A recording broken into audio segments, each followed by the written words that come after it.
The return of Halley's Comet in 1910 precipitated some strange behaviour on planet Earth. Many believed the comet would bring about the end of civilization as we know it, while others thought Earth would be completely destroyed.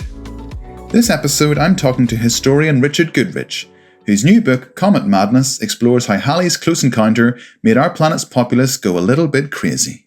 Hi, my name is Richard Goodrich, and I'm the author of Comet Madness, How the 1910 Return of Halley's Comet Almost Destroyed Civilization.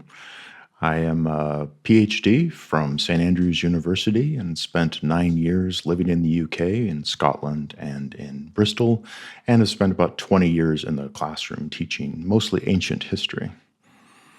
Fantastic. It's not often we have a historian on the podcast. We usually have astronomers and astronauts, basically, and an astrophysicist. So it's really interesting to come at this from the historian point of view. I mean, it's worth. Kind of slipping in the back door here. I'm slipping in the back door and inserting a little history into your podcast. That's right. A bit of history of astronomy. There you go. Absolutely.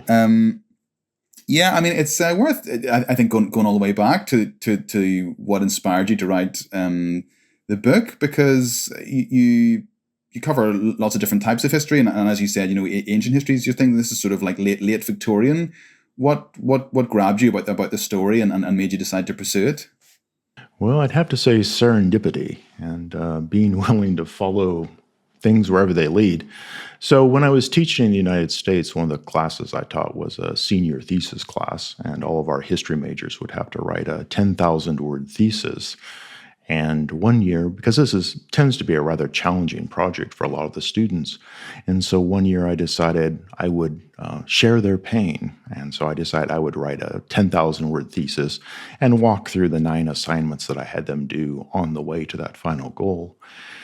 And I would just run, a couple of weeks ahead, essentially, and give them something to model, an example for their work. And I thought, well, I could do something in ancient history. And so my primary area of expertise is the late Roman Empire. But then I thought, well, that gives me an unfair advantage because, of course, I've spent, 20 years studying that area, and I'm fairly well equipped to deal with it. So I thought, well, let's do something radically different. And I went and looked around, and I got very interested in what happened in 1910 when Halley's Comet returned to our neck of the solar system. And I kept pulling on strings, and eventually a book flew out. Were comets something that had interested you before? Had you ever seen a sort of like a big dazzling comet, or were you sort of interested in that anyway? This is going to sound really shameful for the astronomy podcast, but not so much. I do recall Halley's Comet in 1986, and my major memory of that was it was really a spectacular flop. And so everybody had built it up. Here is the comet. When we think of comets, Halley's Comet is usually the one that jumps to the front of our minds. And so this is the one that terrified people in 1066 and 1456. And you think, oh, wow, this is going to be sensational. And as it turns out, it kind of passed on the opposite side of the sun from the Earth, and we never really got much of a view. So it was a bit of a flop, essentially. So I'm really optimistic for the one that's coming next year because I'm hoping everybody is saying it's going to be amazing, it's going to light up the sky, and I'm really desperate to see a fantastic comet like that. That's right, yeah. Comet A3. I mean, the comets have a sort of way of either being amazing or being really disappointing, as you say. Yes. But what was this Comet Madness of 1910 that forms the title of the book? Well, Comet Madness is really a story of kind of our ignorance about comets in 1910. So astronomers were still trying to figure out what comets were. We knew they were objects that flew through space, but there were a lot of theories and competing theories about that. So we have a bit of uncertainty from the scientific camp, and then that is coupled with the newspaper's desire to sensationalize everything and kind of turn what realistically was a minor science story into a major, potentially Earth-destroying event. So the problem with Halley's Comet in 1910 is that it made a fairly close pass through the Earth. So it came within 13 million miles between the head and the Earth. But we flew through the tail of Halley's Comet. So its trajectory carried us through the tail. And there was quite a bit of concern about what might or might not happen when the Earth flew through the tail of Halley's Comet. And this is really the basis for most of what I like to call comet madness.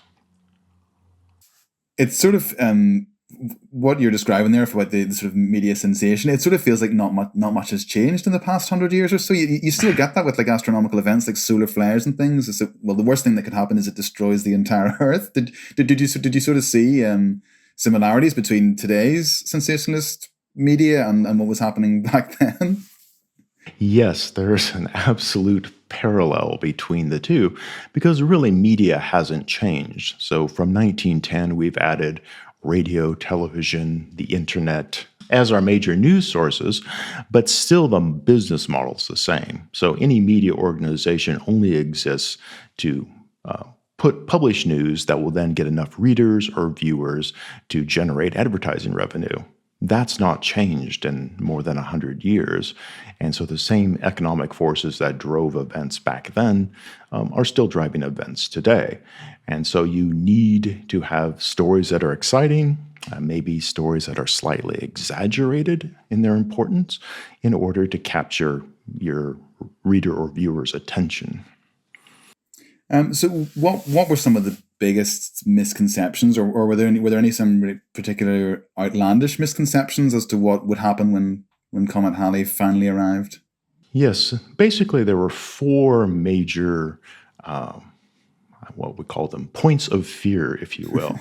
The first obvious one was that when the comet did return, it was first spotted on September 12th by a German astronomer named Max Wolf of Heidelberg University. And once they had seen where the comet was and had some data points that they could plot the orbit, they realized it was going to be passing rather close. So again, 13 million miles. Now, that's not, that's a considerable amount of distance if you think of the distance of the moon and the distance of Mars between those two. Nevertheless, a very respected Jesuit professor, Charles Charapin of St. Louis University, he gave an interview to the press, and I'm going to frame this with the word allegedly because I'm somewhat dubious in consideration of what came much later of how many of these stories were simply just made up by reporters. But anyway, Father Charapin told a reporter that Halley's Comet was actually going to strike the Earth.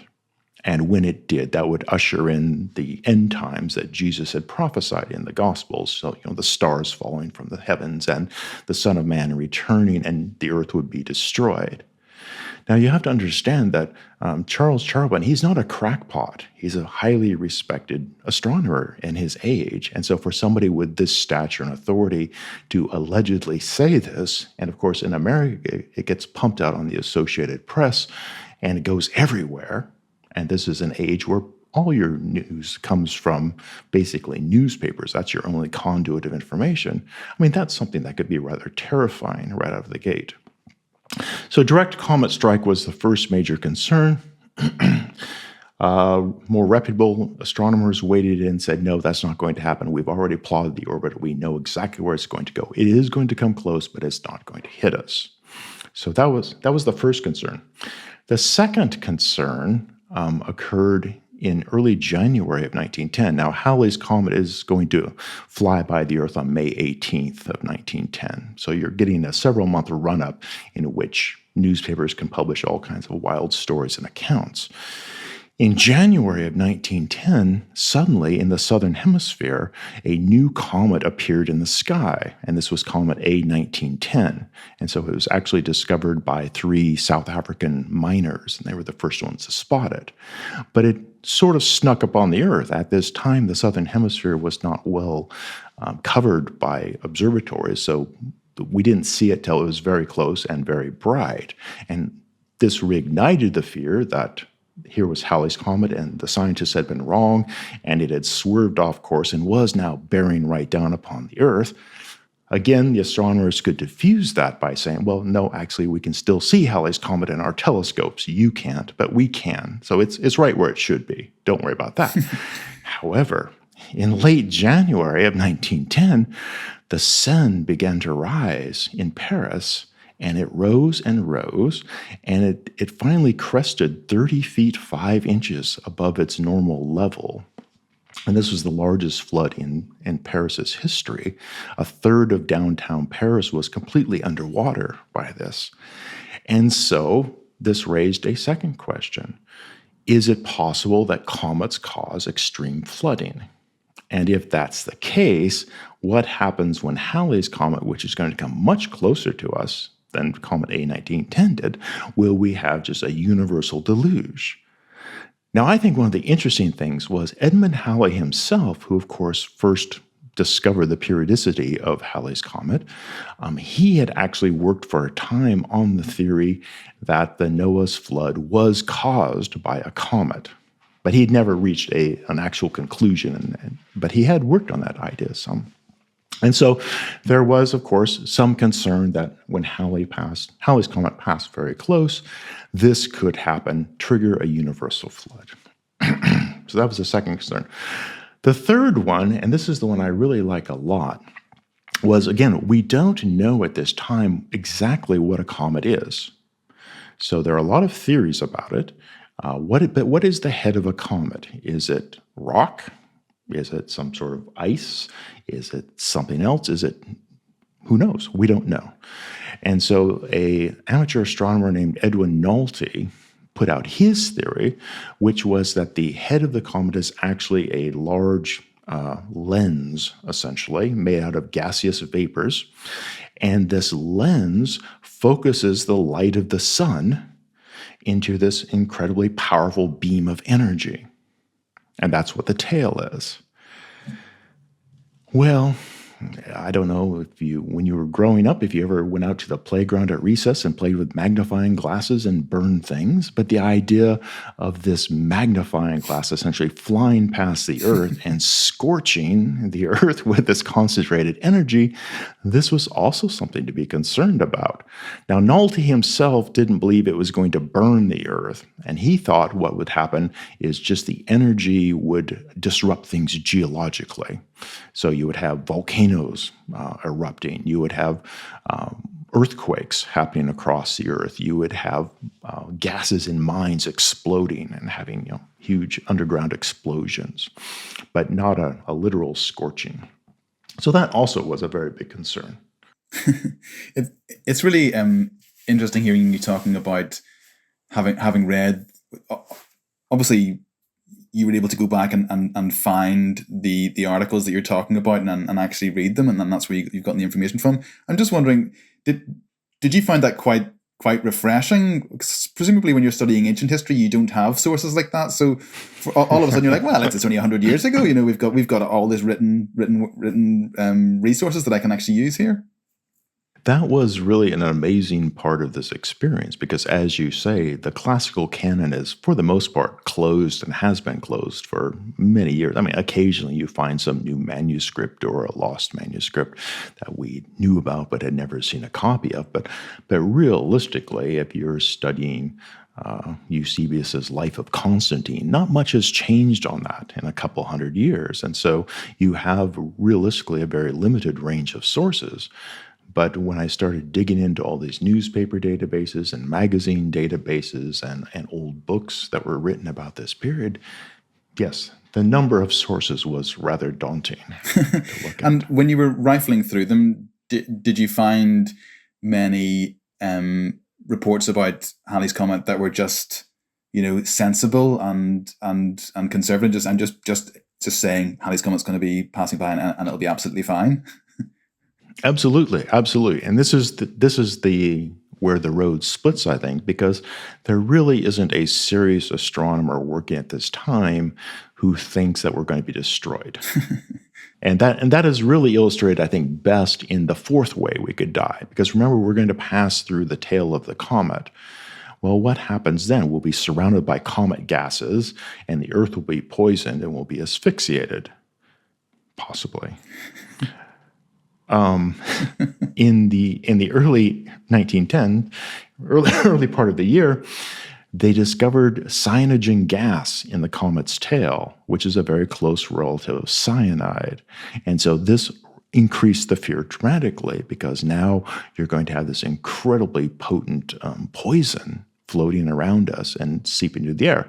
But all the serious scientists are saying that's absolutely ridiculous. We're surrounded by this huge layer of atmosphere, which is going to be a shield, and comets themselves are extremely diffuse, so there's no danger of it.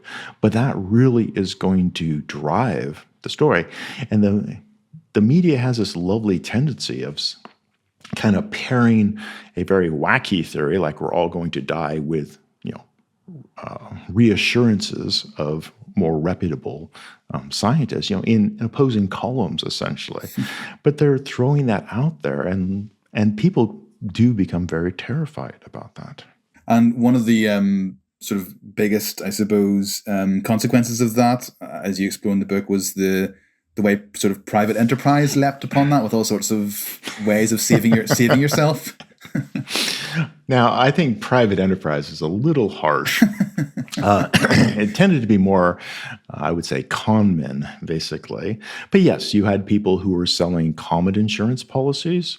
And so for $1 a week, you could buy a policy that would pay out in the event that the comet destroyed the Earth and you were killed in this cataclysm, which, again, I've never quite worked out how you were going to get paid off if a comet actually did destroy the Earth. But there you go. You had people who were coming up with comet gas masks, and they were selling those. You had there was a voodoo doctor in Haiti who had created a comet pill, and if you took these very expensive pills twice a day, it would protect you from cyanogen gas. And then one that I think is not necessarily, it's maybe a dubious advertising, if you will. But bartenders in New York, as the comet neared, especially in May, they began to claim that if you lined up a row of tumblers full of scotch and you just started drinking your scotch, the scotch would actually counteract the effects of cyanogen gas. So you wanted to get to a bar and ride out the storm, essentially, and go that way. It's quite funny because it's sort of really, really typical of the Victorians. Certainly at that time in Britain. I mean, the Victorians are sort of famous for those sort of like Dr. Watson's fabulous magical potion and all these different things. They seem to have that sort of any sort of ailment. There was some magical green potion that you could that you could drink, or some magical hat you could wear, and it would work. And magical hat. Yes. But I'm sort of interested in your take on that retrospective look back. 110 years ago or so. We often sort of look back on historic events and sort of poke fun at the things that they got wrong. And it must be even in the case with ancient history, sort of crazy laws that now would just be absolutely not even considered. Do you sort of think about what future generations might think of some of our sort of launching satellites or some of the things that we do in terms of space and space exploration, things like that? Well, I would tend to think that launching satellites is kind of a different class than being terrified of a comet. But I think future generations are going to look back at us with a sense of derision, especially because it seems like, especially the last 30 years or so, we've just been getting everything wrong. Just the way we get along with one another on the planet, and the way we're handling or not handling crises. So I don't think, and I was thinking about this morning, I don't know that despite our amazing technological leaps forward, that human nature has changed very much. And so it doesn't feel like we've really progressed as fast as our technology is progressing, which could be a very real problem down the road. There was an interesting debate that took place in Pittsburgh in 1910, and two ministers were given the pro and con position. And the idea was, if the comet actually was going to strike us, and if we knew without doubt that we were going to be destroyed, how would humans react to that? That event. And so one minister was given the point of view that, or he had to defend the rationality position, essentially. And so he said, well, yes, basically, because humans have advanced so far in our thoughts and the way we conceptualize the world and interact with each other, we would essentially all be like Socrates, facing death and calmly drinking his hemlock and then shuffling off into the next world. And so what would we see? Well, we'd see we'd all line up with our better natures. We'd all start going to church again. We would get our spiritual priorities in line. And then when the comet struck, we would all just, calmly go to our deaths. The other Reverend Diefenbacher, was given the opposite position, and he took the view that irrationality would actually reign supreme. So if we knew we only had a month or 3 months to live, we would all basically go insane. I mean, we wouldn't, criminals wouldn't be locked up anymore. People would be free to do whatever they wanted. We would sort of descend into Epicurean bacchanalia, everybody trying to claw as much life out of the waning days as possible. And realistically, he said, by the time the comet got here, most of humans would have already killed themselves, just because of the conflicts that would have been sprung out in the competition for resources in the end. And I do feel that, like Reverend Diefenbacher, if we were placed in this sort of similar situation, even with our technological gifts and heightened understanding, we probably would end up not going calmly into the night.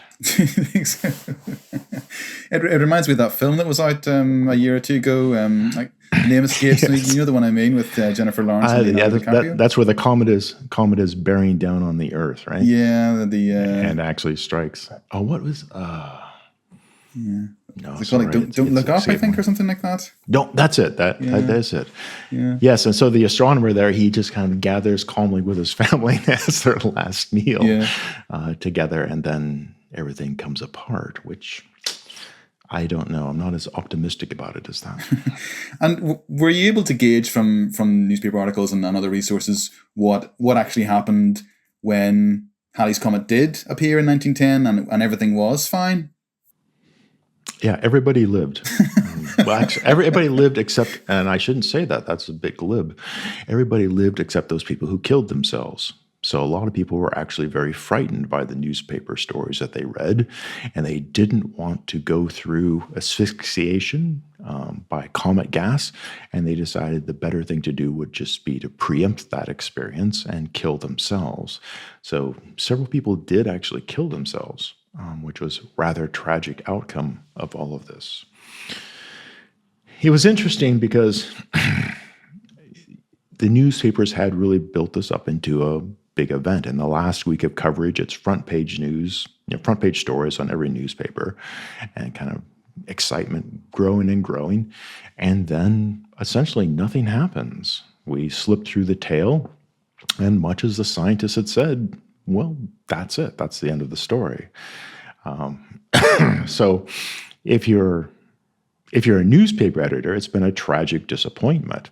And what I thought was very fascinating is the newspaper editors then turned and blamed the scientists. So they argued that the scientists had deceived everybody and gotten everybody all worked up and excited about this, and had, made us all fear that we were going to die. But now we knew that science is just a load of hokum. It's just another con. And we'll never put scientists back on a high pedestal like that and hang on their every word again, essentially. I suppose in a way that's also another story, isn't it? It's not so. They're not just going to run with, the comet was great and everything was fine and everyone enjoyed watching it. There has to be another week or so of leverage out of that one story, and that's a way of doing it, isn't it? Yeah, the interesting thing about it is that the comet's tail didn't appear on the right side of the Earth. And so the comet had been visible in the early morning hours, and once the tail swept across, it should have been visible in the evening hours. And so it didn't happen immediately. And I believe the correct astronomical explanation is because there were branches in the tail, and the tail itself was curved, so it actually didn't hit us at the predicted time. But the newspapers did make hay out of that as well. What has happened to the tail? Has it detached from the comet? Is it floating around independently from the comet? What have the scientists gotten wrong this time? And so they were able to extract a little bit from that. But basically, the tail eventually arrived on the correct side of the Earth, and you could see the comet going away as predicted. Amazing. Looking back, what was it like writing the book? Do you think you'll sort of explore? I don't know. Is that classed as modern history? And do you think you'll explore a bit more history of astronomy? Has it inspired you to do so, do you think? Yeah, writing the book was a great deal of fun. It's something that I haven't seen before, so nobody has really uncovered this story. And there's that sense of, this great riches that you're digging up and excavating for yourself, which was a tremendous amount of fun. And yes, I'm very open to continuing to explore that period. I think it's, the early 20th century is a very interesting time anyway, because you're making this incredible technological leap forward, essentially, in just a few short decades. And you could look at that from, flight is another example of something happened. The birth of mass media in terms of radio and movies are starting to come on the scene. It's just a very rich period. So I would like to dig into it a little bit more. It's fascinating. Well, Richard, thanks very much for coming on the podcast and for talking to us about the book. And good luck when it comes out. I think it's due to come out around about this time in the UK anyway, when this podcast is going to be released. So yeah, it's Comet Madness. It's a great read, and thanks for coming on and talking about it and sharing some of those wacky stories from that crazy period in history. Well, thank you, Ian, for having me. I appreciate it, and it's been great to talk to you about it today.